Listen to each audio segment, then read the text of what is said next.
오늘 사도행전 말씀 보겠습니다. 사도행전 13장 제목은 바울의 1차 선교. 바울의 1차 선교.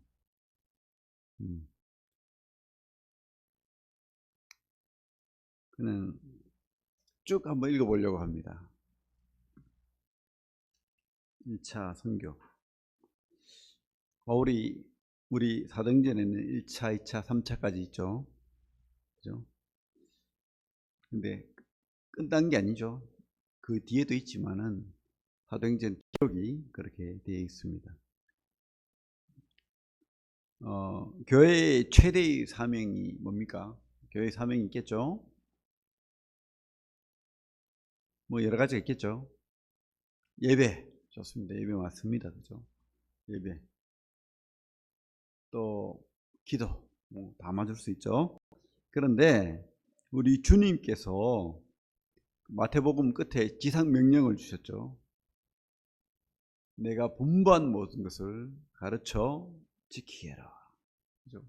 그런 지상 명령을 주셨습니다.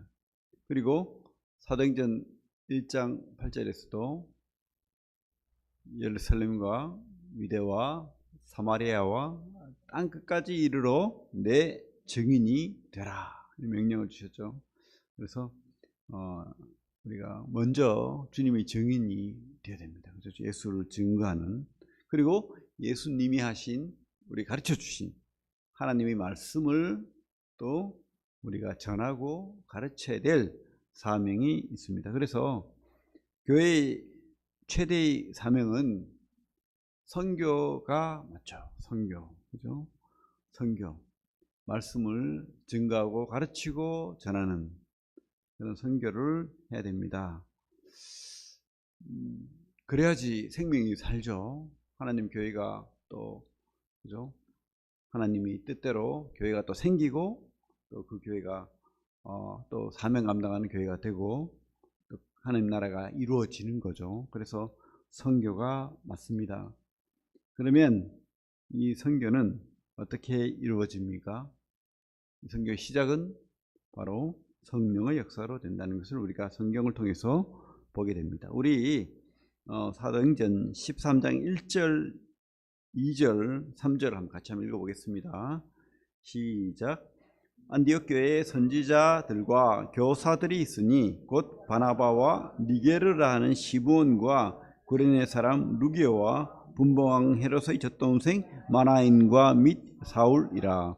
주를 섬겨 금식할 때에 성령이 이르시되 내가 불러 시키는 일을 위하여 바나바와 사울을 따로 세우라 하시니 이에 금식하며 기도하고 그 사람에게 안수하여 보내니라.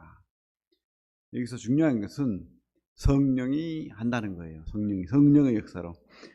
우리가 우리 욕심대로, 우리 생각대로, 물론 우리가 계획 세우고 하려는 선한 마음이 있지만은 성령이 한다는 것을 우리가 보게 됩니다. 성령이 이르시되, 성령이 명령을 하는 거죠. 성령이 시작하는 거예요. 성령이 그렇게 우리에게 마음도 주시고 또 명령도 주시고 할 수 있도록 한다는 거예요. 특별히 이 초대교회 때 이 바울 또 바나바에게 이 안디옥 교회, 수리아 안디옥이죠. 여기서는 안디옥 교회가 수리아 안디옥 교회인데, 이 안디옥 교회에 5명의 그런 선지자들과 교사들이 있다고 되어 있죠. 바나바, 또 시므온, 루기오는 아프리카 사람인 것 같아요. 그죠? 구레네, 그죠? 요즘으로 하면 어디입니까? 구레네, 리비아 정도 됩니까? 그리고 또 뭐 헤롯 젖동생 마나엔, 그리고 사울, 이 5명이, 그래서 이 5명이 뭐 어떤 그 당시 집단 지도 체제, 뭐 장로들이라고 볼 수도 있겠죠. 그렇게 이런 훌륭한 사람들이 교회를 이끌어가고 있었습니다. 그런데 하나님 성령이 이 사람들에게 명령을 주시고 또 세우라, 사명을 주시는 거죠.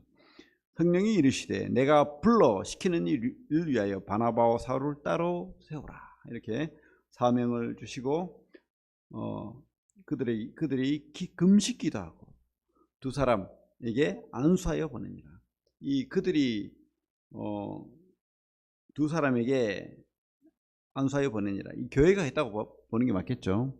물론 다른 3명 그 인도자 그룹의 어떤 장로들이 했을 수도 있지만은 교회가 보낸 것으로 우리가 보는 게 더 합당하겠죠. 그래서 이 사람들에게 1차 선교를 하도록 합니다.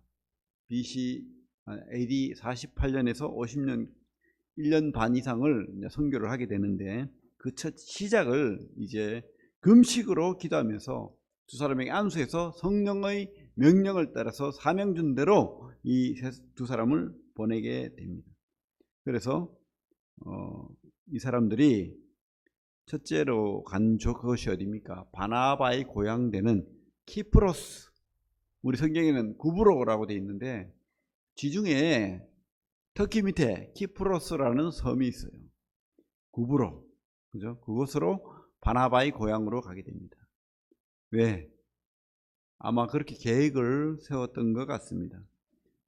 그래서 우리가 선교를 하려면은 계획을 세워야 돼요. 성령이 뭐 일일이 다 말씀하지 않습니다. 그래서 성령은 함께 하는 거예요. 우리 사람의 마음을 역사하고 또 우리의 지혜를 쓰시고 우리가 가진 어떤 능력, 지혜를 하나님께서 도구로 쓰신다는 것을 보게 됩니다. 그래서 이분들이 이렇게 먼저 바나바의 고향을 따라서 키프로스에 갔다가 구브로에 갔다가 그리고 갈라디아 지역으로 이제 넘어가는 거죠. 또 다시 배를 타고. 왜? 섬이니까. 그래서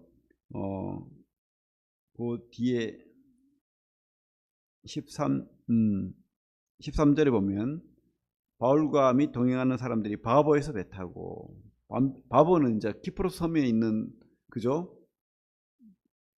곳입니다. 그래서 배를 타고 이제 터키 지역 본토로 넘어가는 거죠. 밤빌리아. 이 다음에 지도를 좀 보십시오. 밤빌리아에 있는 버가에 이르니, 버가를 지나면은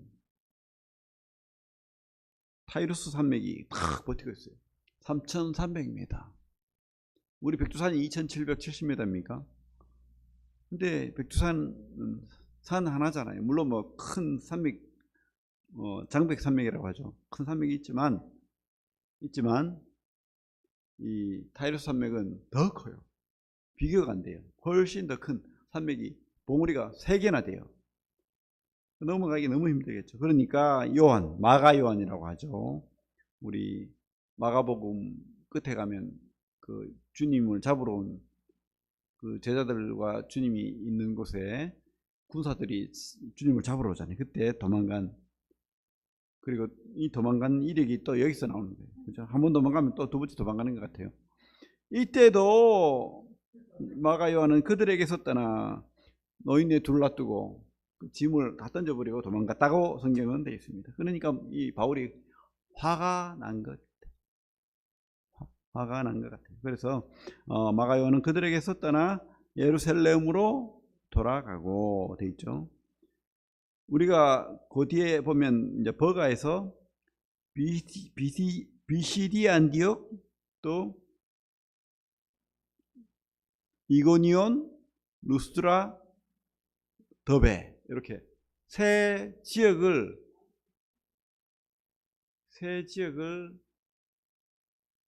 보십시오. 뭐가 나오나? 네. 외우면 돼요. 1차 비시디 안디옥, 루스트라, 이고니온, 루스트라, 더베, 이렇게 외워놓으면은 1차 선교 지역을 지도로 이렇게 표시를 하면 됩니다. 이곳이 갈라디아 지역의 선교입니다. 그런데 왜 비시디 안디옥으로 갔을까? 뭐 다른 곳으로 갈 수도 있잖아요. 얼마든지 갈 수도 있는데 왜 그쪽으로 갔냐? 왜 그쪽으로 갔냐 하면 비시디 안디옥에는 2,000세대가 넘는 유대인들이 있었다는 거예요.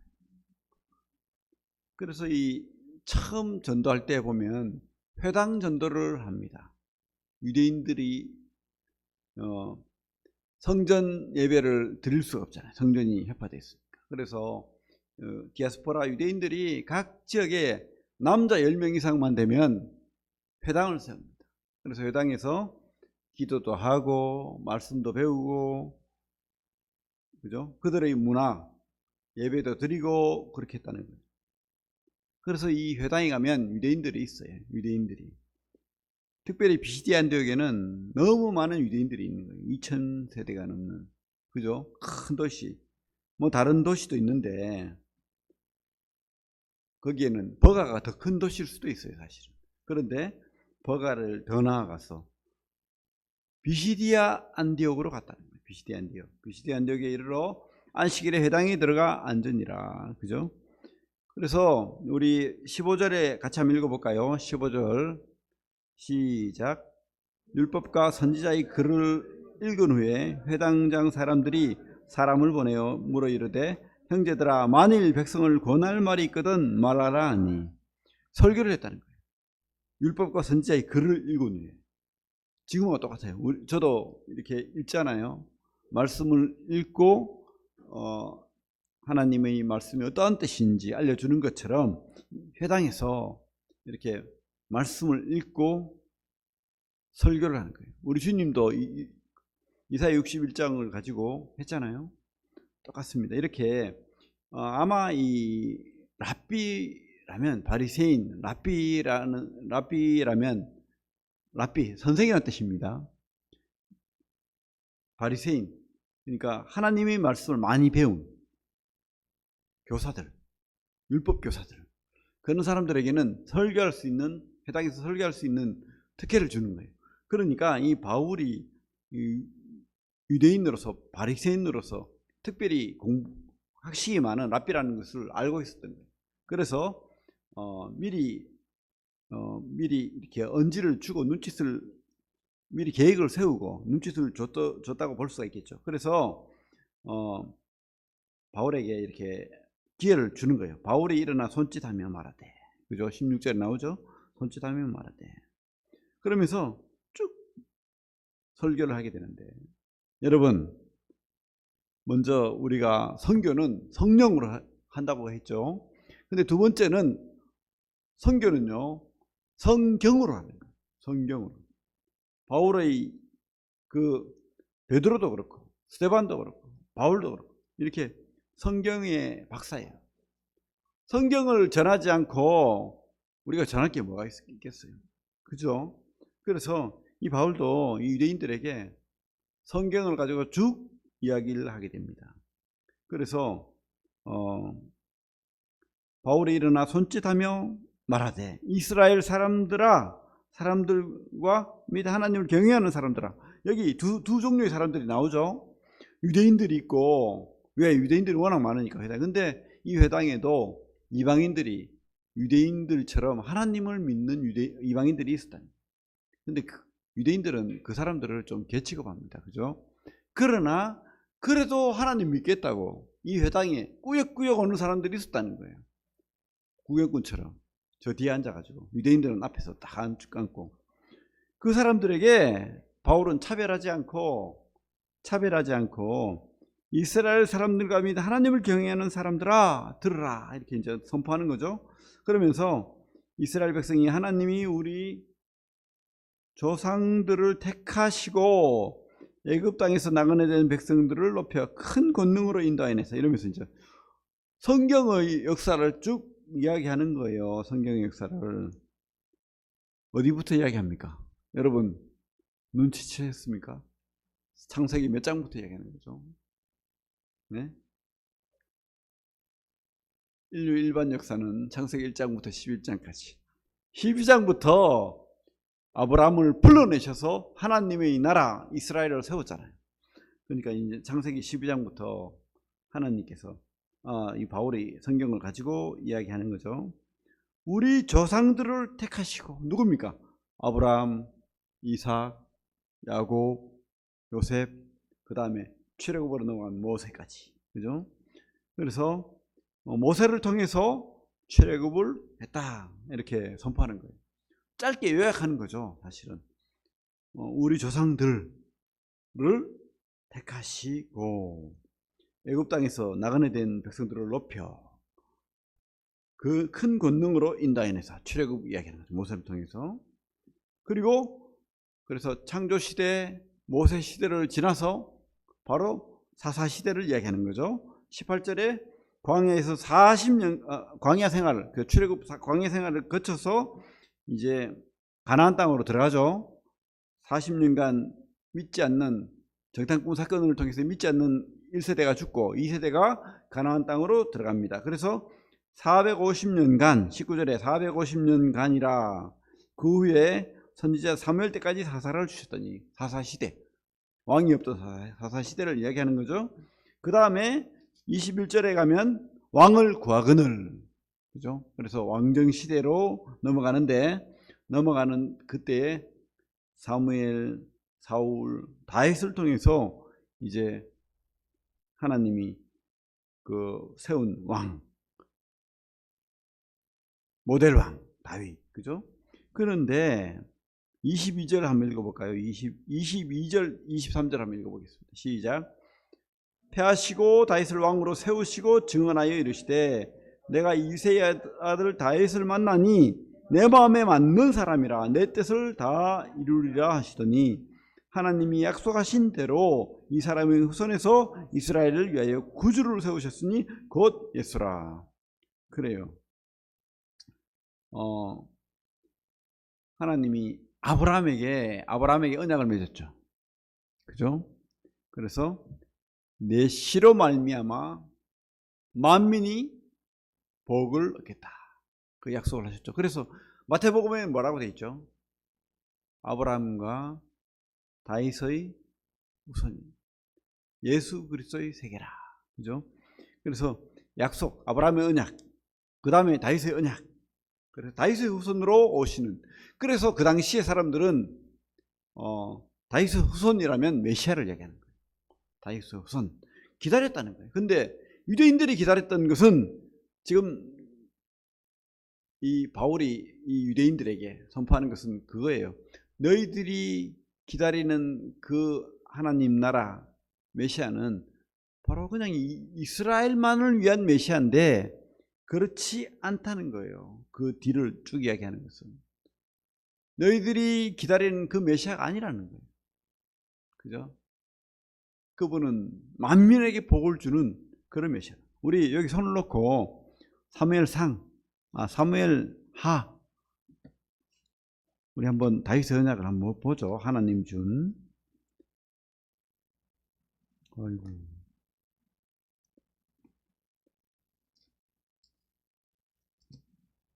사무엘하 7장.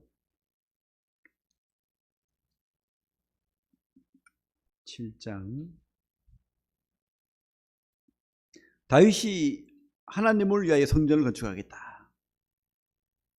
했을 때 하나님께서 그 마음만 받겠다 하시고 하는 말씀이 그 약속이 바로 이거예요. 우리 473페이지 구약 11절 7장 11절부터 16절까지 한번 읽어보겠습니다. 시작. 전에 내가 사사에게 명령하여 내 백성 이스라엘을 다스리던 때와 같지 아니하게 하고 너를 모든 원수에게서 벗어나 편히 쉬게 하리라. 여호와가 또 내게 이르노니 여호와가 너를 위하여 집을 짓고 내 수완이 차서 내 조상들과 함께 누울 때에 내가 내 몸에서 날 내 씨를 내 뒤에 세워 그의 나라를 견고하게 하리라. 그는 내 이름을 위하여 집을 건축할 것이요 나는 그의 나라의 왕위를 영원히 견고하게 하리라. 나는 그에게 아버지가 되고 그는 내게 아들이 되리니 그가 만일 죄를 범하면 내가 사람의 매와 인생의 채찍으로 징계하려니와 내가 내 앞에서 물러나게 한 사울에게서 내 은총을 빼앗은 것처럼 그에게서 빼앗지 아니하리라. 내 집과 네 나라가 내 앞에서 영원히 보존되고 내 왕위가 영원히 견고하리라 하셨다 하라. 여기서 1차적으로는 솔로몬을 말하는 거지만은 사실은 이 영원이란 말은 솔로몬에게는 해당되지 않습니다. 그죠? 영원한 왕위, 그것은 바로 메시아 대신 예수 그리스도를 말하는 거예요. 그래서 성경을 통해서 우리가 예수를 드러내요. 복음을 전할 때 우리가 누구를 전하는 겁니까? 누구의 증인이 되는 거죠? 예? 누구의 분부한 것을 가르치는 겁니까? 예수님. 그래서 우리가 먼저 예수를, 성경을 통해서 예수를 증거해야 돼요. 성경을 모르는데 뭐 어떻게 할 건데, 그죠? 그래서 성경을 알아야 되는 거예요. 성령으로 시작해서 성경으로 우리가 전해야 되는 거죠. 그래서 뒤에 가면 나오는 게 이제 이 예수 그리스도를 이 신약 시대에 누가 증거했느냐? 바로 구약의 아브라함을 통해서, 다윗을 통해서 예수 그리스도가 증거되었고, 신약 시대에는 바로 세례 요한이 예수를 증거했다라고 뒤에, 그죠? 기니까 제가 짧게 요약하면 세례 요한이 증거했다.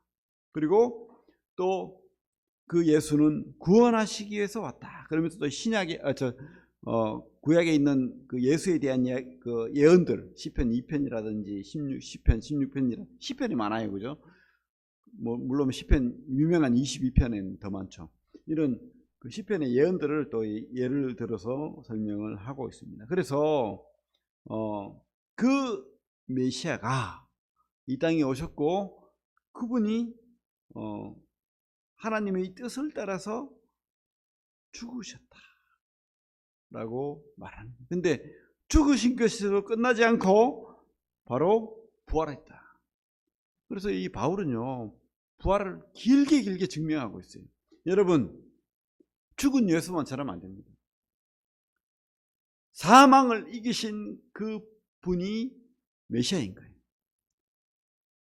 영원한 생명을 주시는 분이 메시아인 거예요. 그래서 우리가 죽음을 이기신, 우리 죄값을 다 치르신 십자가를 넘어서서 우리 사망을 이기시고 부활하신 그 승리의 왕 예수를 전하는 거예요. 십자가만 전하면 안 돼요. 그죠? 십자가를 넘어선 부활의 주님. 그래서 우리가 주님을 전하는 겁니다. 주님을 전하는 거죠. 우리 34절부터 신약 사도행전 13장 34절부터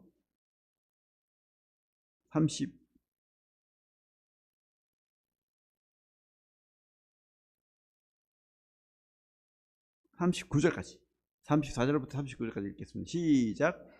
또 하나님께서 죽은 자 가운데서 그를 일으키사 다시 썩음을 당하지 않게 하실 것을 가르쳐 이르시되, 내가 다윗의 거룩하고 미쁜 은사를 너에게 주리라 하셨으며, 또 다른 시편에 일렀으되 저의 거룩한 자로 썩음을 당하지 않게 하시리라 하셨느니라.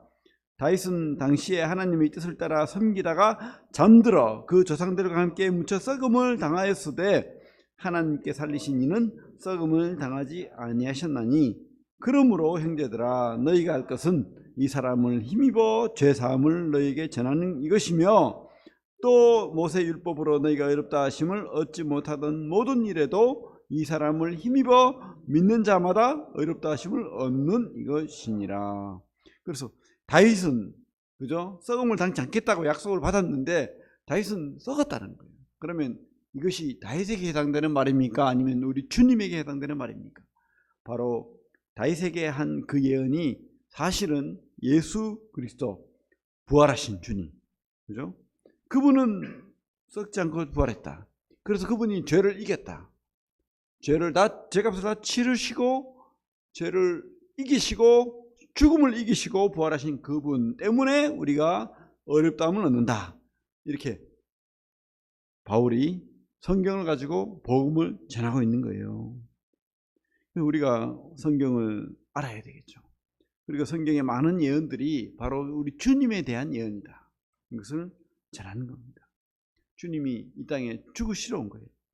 사실은 이 사람들이 강팍하게 되어서 주님을 배반하고 십자가에 못 박기까지 강팍해진 것은 바로 이 하나님의 성경을 이루게 하기 위해서 그렇게 된 겁니다. 하나님이 그렇게 만든 건 아니지만 하나님이 그 성경이 이루어진 거예요, 결론은. 그래서 우리 주님이 우리 죄값을 치르시고 우리 주님이 사망을 이기셨다. 그분을 통해서 구원받는다. 그분을 통해서 우리가 어렵다함을 얻는다. 죄사함을 입고 사망을 이기고 구원받는다. 이렇게 이제 증명하는 겁니다. 성경 모르고 어떻게 복음 전할 수 있겠습니까? 그죠? 그래서 성경의 내용을 알고 우리가 전해야 된다는 것을 보게 됩니다. 성경이 증거가 되는 것이죠. 여기 손을 놓고 그 뒤에 베드로전서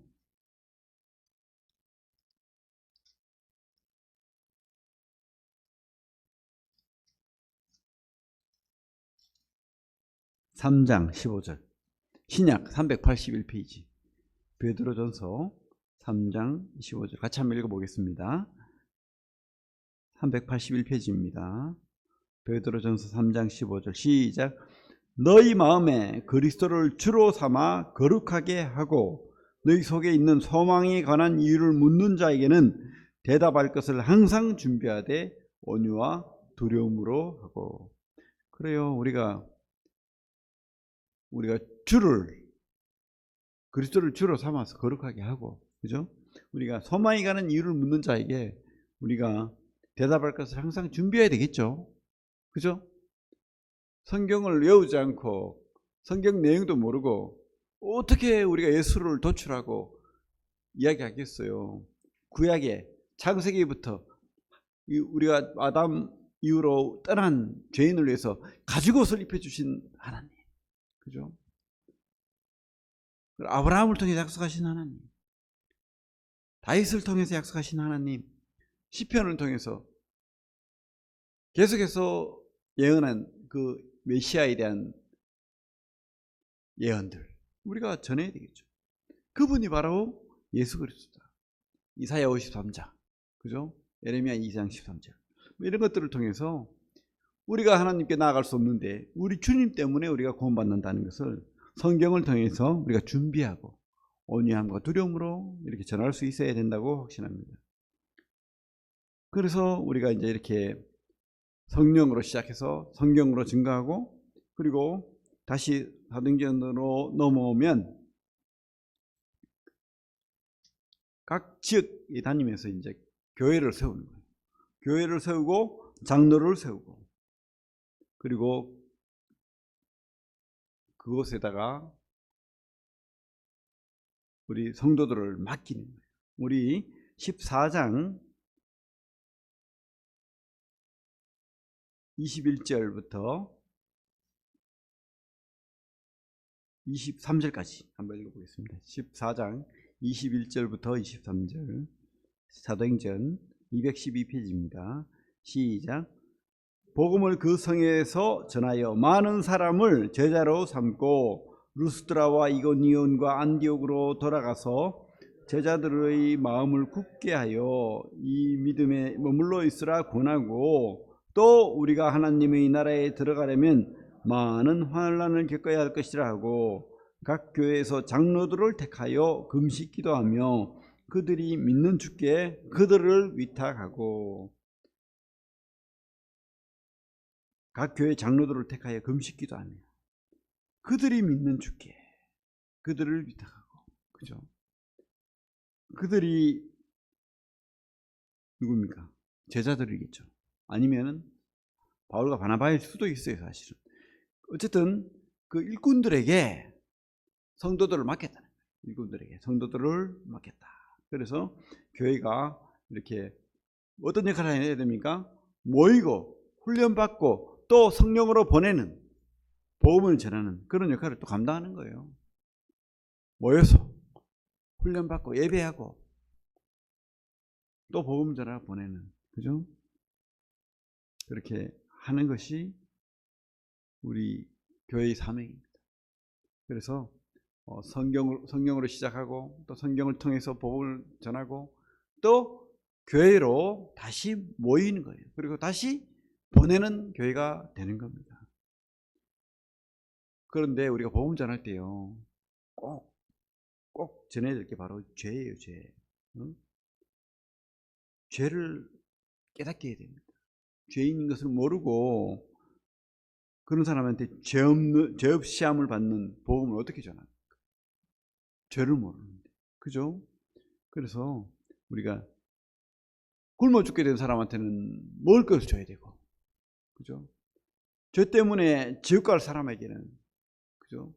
예수 그리스도를 전하는 거예요. 근데 죄인인 것도 모르는 사람한테는 예수 그리스도가 무용지물인 거예요.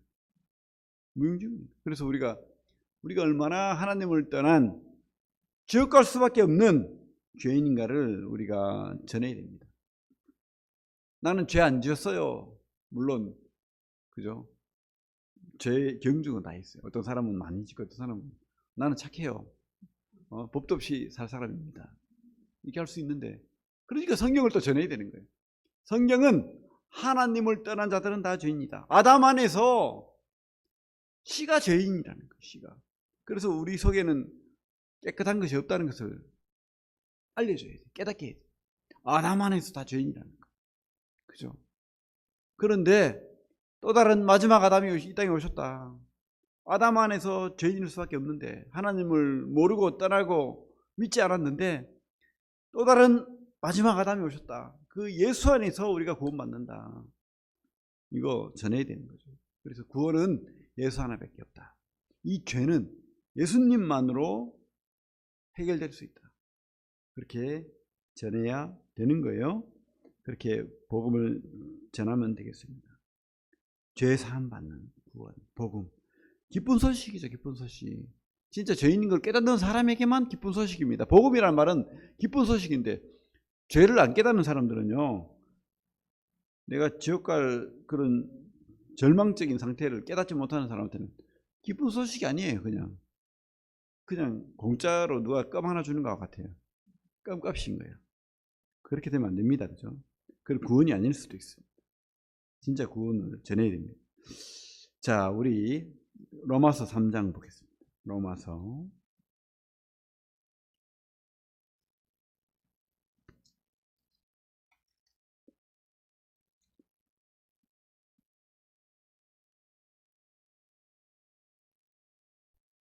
3장 23절부터 25절까지 같이 한번 읽어볼게요. 로마서 3장 23절부터 25절 시작. 모든 사람이 죄를 범하였음에 하나님의 영광에 이르지 못하더니 그리스도 예수 안에 있는 성령으로 말미암아 하나님의 은혜로 값없이 어렵다 하심을 얻은 자 되었느니라. 이 예수를 하나님이 그의 피로써 믿음으로 말미암는 화목 제물로 세우셨으니 이는 하나님께서 길이 참으시는 중에 전에 지은 죄를 간과하심으로 자기의 의로우심을 나타내려 하심이니. 그죠? 그렇습니다. 우리는 모든 사람은 죄인이라고 성경은 못을 박아요. 성경이 그죠? 판결을 내린 거예요. 죄인이다, 지옥 간다, 심판받는다, 어쩔 수 없다는 거죠. 그런데 하나님의 해결책, 바로 예수님이 내가 길이요 진리요 생명이다, 나로 말미암지 않고는 천국에 올 자가 없다, 이렇게 선포하는 거죠. 그래서 그게 바로 은혜라는 거예요. 예수님을 믿는 그 순간에 은혜 입은 자가 되는 겁니다. 우리가 할 수 없는데 그 예수님이 다 하신 거예요. 그 죄값을 다 죄 없는 분이 치르시고 그 사망을 이기시고 부활하시고 믿는 자에게 어렵다 하시고 생명을 주신다는 거예요. 그래서 이 주님의 피가, 25절에 주님의 피가 바로 하나님과 우리 사이에 화목제물이 된 거예요. 화목제물. 그죠? 화목제물, 이 말은 필라스테리온인데 그 우리 성막의 이 덮개, 그죠? 성계죠. 성계의 덮개를 씌운 자라고 하는데 거기에 은혜가 임한다는 뜻이에요. 그 성계를 이야기하는 거예요. 뚜껑, 씌운 자 뚜껑을 이야기하는 속죄소. 화목제물이란 말은 뚜껑을 이야기하는 거예요. 하나님 은혜가 임하는 곳이, 은혜가 임한다. 왜 은혜가 임합니까? 바로 우리가 지은 죄를 이 주님의 피로 덮었기 때문에 안 본다는 거예요. 죄를 간과한다는 말이 눈 감았다, 고개 돌렸다는 뜻이에요. 하나님이 우리 죄가 있는데 죄가 없어지는 게 아니에요. 우리는 죄인입니다. 근데 하나님이 덮었다는 거예요. 피옷으로. 그래가지고 눈 감았다는 거예요. 하나님. 그죠? 하나님 눈을 감았대요. 고개를 돌렸대요. 안 본대요. 이제 우리 죄를 안 보겠대요. 그게 바로 구원이죠. 이게 바로 복음입니다. 이거 저는 구약 성경을 시작해. 그래서 우리 신약만 본다 그러고 뭐 구약은 필요 없다 말이 안 되는 거예요. 그런 좀 이상한 말씀 전하는 분들이 있습니다. 믿지 마십시오. 성경은 창세기부터입니다. 그래서 이런 성경을 잘 알고 복음을 전해야 되겠습니다. 그래야 힘이 있고 하나님 역사하는 거예요. 성령으로 역사하고 성경으로 역사하고 그리고 교회에서 양육받는 거예요. 그래서 또다시 성령으로 우리가 보냄을 받는 겁니다. 그죠? 그런 하나님의 역사를 감당하는 우리 구미새인동교회가 되고 우리 성도들이 되기를 바랍니다. 기도하겠습니다. 하나님 참으로 감사를 드립니다. 우리를 죄에서 구원하실 뿐만 아니라 이 교회 안에서 하나님을 섬기고 또 다른 또 복음을 증거하는 그런 사명자로 세워주심에 감사를 드립니다. 우리에게는 이제 영원한 생명이 있음을 보게 됩니다. 물론 우리 바울이 말한 것처럼 환란이 있겠지만은 우리가 또 함께 하시는 우리 주님이 있기 때문에 이 환란도 우리가 담대하게 또 힘있게 우리가 넘어갈 줄로 믿습니다. 주님 함께 하시고 역사하시고 은혜를 내려 주시옵소서. 앞으로 있는 여러 여름 사역들 주님께서 도와주시고 함께 하시길 원합니다. 예수님 이름으로 기도합니다. 아멘.